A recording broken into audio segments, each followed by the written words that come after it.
Hey there, geeks and geekettes. This is my mass movement review for The Raid.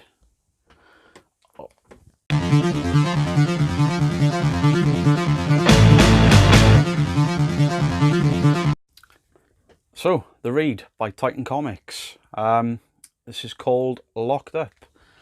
The Raid was published by Titan Comics and is based on the two Raid movies. And if you haven't seen the Raid movies, go and watch them because they are incredible films. Probably some of the finest martial arts action films you'll ever see. And their presence has definitely been felt sort of afterwards. Marvel Netflix TV shows Daredevil and Punisher was certainly influenced. There's some corridor scenes, fight scenes that seem to have been taken straight out of the Raid's sort of book of action choreography. So the films were directed by Gareth Evans, a Welsh film director, and the films blew up massively. The director himself didn't expect the sort of what happened to happen. And this book has a foreword by Mr. Evans, basically saying how proud he is of the films, and then obviously for it to go on into a comic book. So the films basically introduced the world to Indonesian action cinema. They were really, really good. So The Raid Locked Up is a trade paperback of a 4-part series, and it's sort of an in-betweenquel, I think we could call it, because it sits in between the first movie and the second movie. Yeah, it's written by Ollie Masters and Alex Paknadel, and the artist is Buddy Setiawan, and the colorist is Brad Simpson, and the letterer is Jim Campbell. At least I could say the last two. So the back, Raid fans won't be disappointed, rating A, IGN.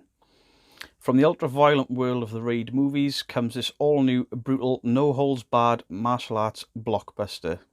Undercover cop and one-man army Rama, the protagonist of the Raid movies, must protect an innocent cop and himself in the nightmarish world of a Jakartan prison. They are both targeted by every murderer, killer and psychopath in the general population, while a gang of assassins, including Hammer Girl, Baseball Batman and the Assassin, are planning to break into the prison to kill them both. Written by Ollie Masters, Sons of Anarchy, Snowblind and The Kitchen, and Alex Paknadel, Doctor Who, Assassin's Creed, Arcadia and Turncoat, and drawn by Budi Setiawan, Rex Freud and Roadkill Zoo. This critically acclaimed graphic novel captures all the bone-snapping raw energy of the Raid movies and sees the return of their hero Rama. Also includes a special foreword by Raid creator Gareth Evans. Brutal, 9 out of 10, adventures in poor taste. So, I was a massive fan of the movies. And being a fan of the movies, I was worried about this book. I was concerned that the pre-mentioned game-changing martial arts action would not translate very well into comic book. So those concerns aside, this book is every bit as fun and violent as the ultra-violent movies that have spawned this. So the series follows Officer Rama. That is this guy there, in case you haven't seen the movies. He's the protagonist from the movies, and he goes undercover in prison under the pseudonym of Yuda. While in prison, Rama is joined by a guy called Teja, who is a police officer who's been imprisoned for unlawful arrest of a character called Bejo, who's a crime boss, whose dangerous plans sort of directly impact this book and the second movie. So Rama finds himself trying to protect Teja. Teja's obviously found himself with a target on his back because he's a known member of law enforcement in prison. We also see a growing feud between the crime lord Bejo and some rivals, or a rival boss. So as Bijou struggles to find respect among the other crime bosses, he lets his anger fuel his ambition, and his frustration gets the better of him. And alongside a trio of deadly assassins that he employs, you'll recognise them if you have seen the second movie. So there's your cast of characters there. The assassin, Hammer Girl, Baseball Batman. They are the sort of trio of assassins, obviously named for exactly what it is they do. It doesn't take us long to see how violent Bijou can be and the power that he has at his disposal because of the violence. So the scriptwriters, Ollie Masters and Alex Paknadel, tell an interesting and believable story of crime and intrigue polished off with bone-smashing violence.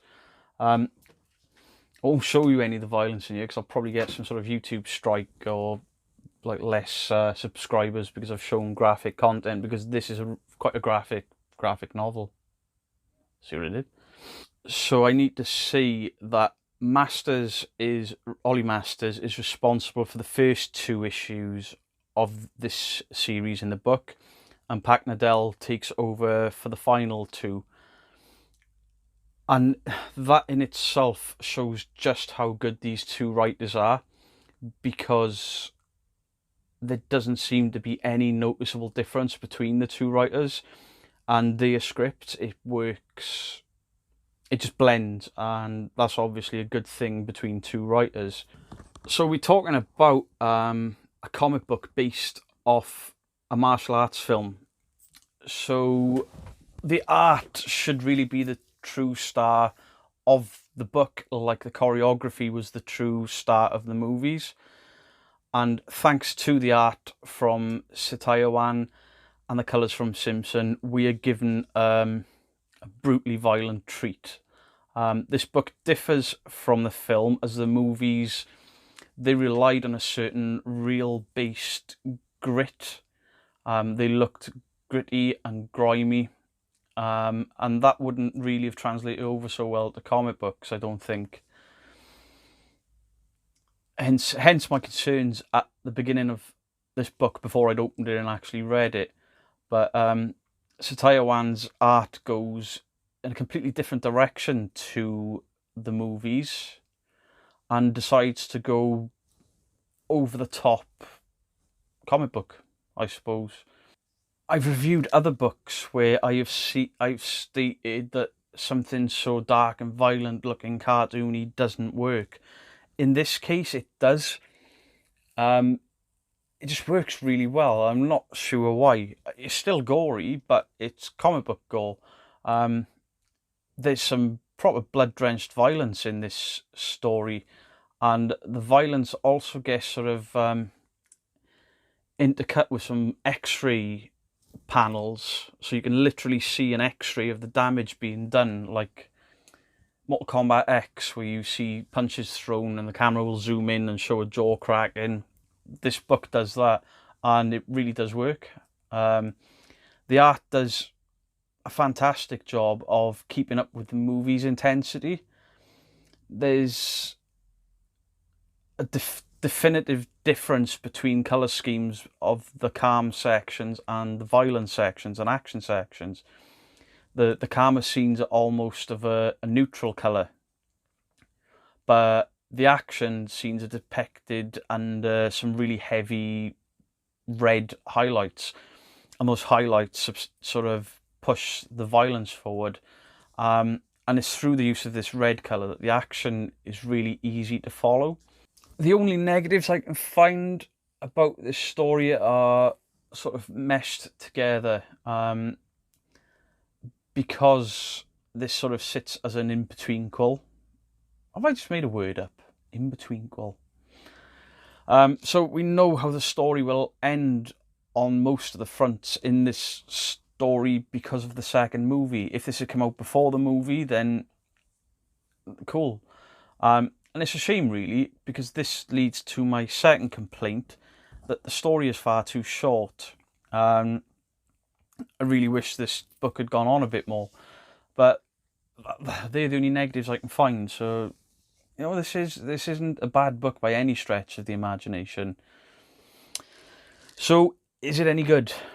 Despite the briefness of the book, this is a thrilling ride that takes me back to two of the best martial arts movies ever made. They still have an impact on movies and martial arts shows now.